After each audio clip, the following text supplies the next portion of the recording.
Okay guys, this is Bmkshots, and today we're going to be looking at how we can export saved actions on our Photoshop, how we can export saved actions.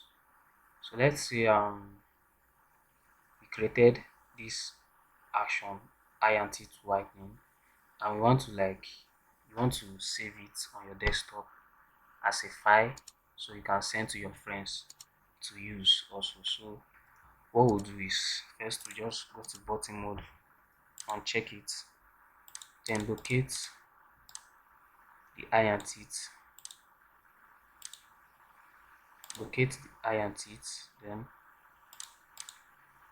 you come here, save actions, then you come to where you want to save it as. Let me see, I want to save it here. I think here, save, and it's done. So you can put this back. So let's check it out.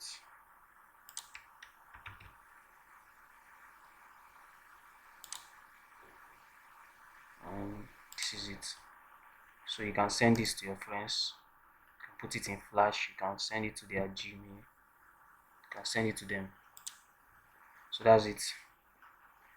Let me know what you like about this video. You can comment, share this video.